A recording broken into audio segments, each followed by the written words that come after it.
Here we go. This is Country Music News International. My name's Nigel Sharpe, and today I'm speaking to Gareth. Yep. How's it going? All right.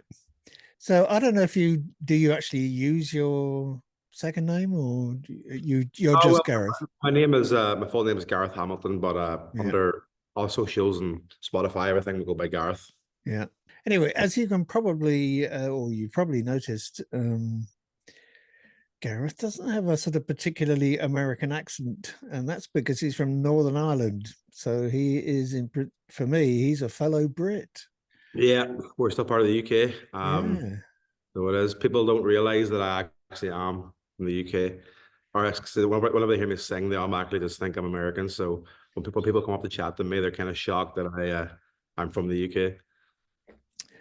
Yeah, actually, the same sort of thing happens to me, really. I mean, when I sing a lot of country music, and it sounds like an American singing, but I'm from London, the Big Smoke.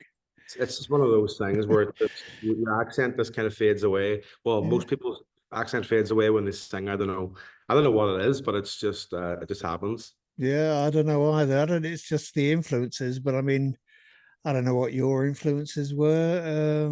I mean, I grew up on the Rolling Stones and the Beatles, initially. What were you listening to as a kid? Well, my grandparents, they're thankfully my mum's side of the family, they're all still here. They grew up listening to country music as well because of country music's very big in Ireland as well. And Yeah, my grandparents been in that era. They grew up listening to like George Jones and all those kind of guys and Hank Williams and stuff. And my granny has a record player and she's got a lot of all these records of all these old country singers. So growing up when I was a kid and I went to granny's and all, she always had country music playing, whether it was records or CDs. And that back then I wasn't really like taking it as well as I do now. But I think it was when I was 14. I'm 25 now. When I was 14, I first discovered Hunter Hayes. That was like back when Hunter Hayes had like this big song Wanted and I Want Crazy and stuff. And the first song that I ever listened to his was Everybody's Got Somebody But Me. And it kind of just got me like diving down this rabbit hole of like country music and one thing led to another. I went down and Jay. And then 2016, like Combs came along, Hurricane and stuff. And it just ever yeah. since that there in my mind or my whole focus has been on country music. And I think I like country music back then when it wasn't so popular back home to like country music. I think it was because all my friends used to like, make fun of me for listening to country because it wasn't really cool back then. But now it's starting to get, all it's just really, no, it's really popular back home now. I'm sure you're aware. And it's like, I can at least say that I was one of the first people out of my like group of people to latch on to country music. So I can always hold that. So the other thing was, well, there's a couple of other things, but I was watching one video and you're playing this lovely beaten up old acoustic guitar. It looks like a Gibson Hummingbird, which has got nothing to do with anything, but I'm a guitar player, so Yeah. I kind of geek out on that kind of stuff. Who Yeah. plays what? We're trying to get a Gibson ourselves because it's not my Gibson, but we're hoping to get a Gibson for our upcoming tour. It's a guitar brand that I've always wanted to own one of. So hopefully we can get one of our. Yeah. J200, that's the one. Yeah, I like those, and I do like the hummingbirds as well. I like a big body, a Yeah. big Gibson. So we do. Anyway, yeah, the other thing I kind of heard or read was you haven't actually been writing songs for very long. No, we actually started last March and 2024 there was the first time I ever tried to write a song and it was actually in London. So it was this is before I came over here to Nashville regularly. So it was and I think it was the middle of March. We wrote our first song and the first song we ever wrote was the song that we dropped actually there back in October, Changing Seasons. That was a song about mental health and that was the first ever song that I put pen to paper on.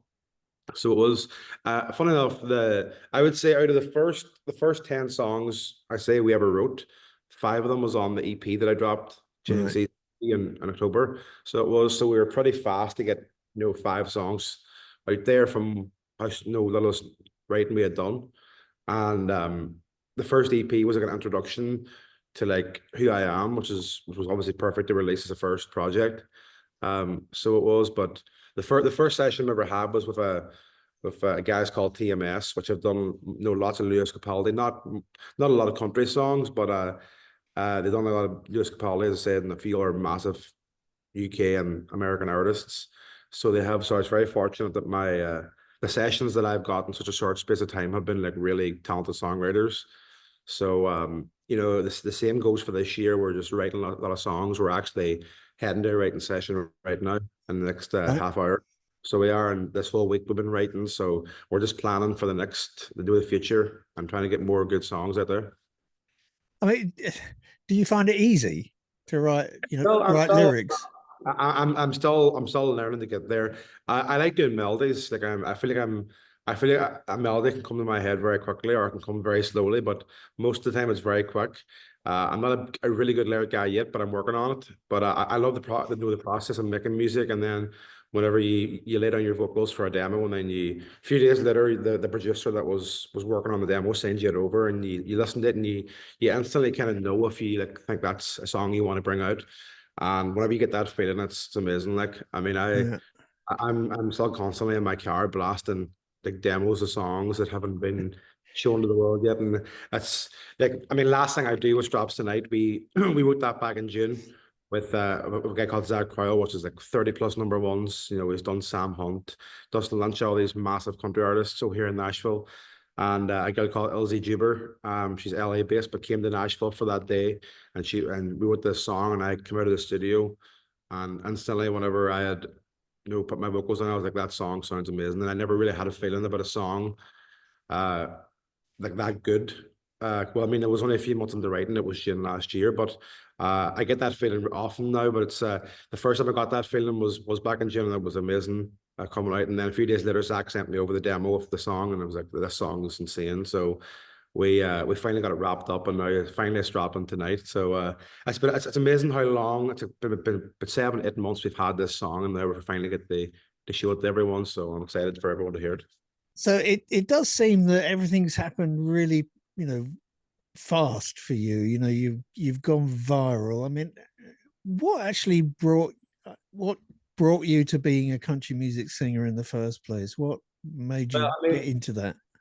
I said before, growing up with grandparents and stuff like in country music, and then me just discovering Hunter Hayes. But then, when I first started posting on TikTok in 2021, and it wasn't country music, but it was more or less like 2000s pop kind of songs, and I was Right.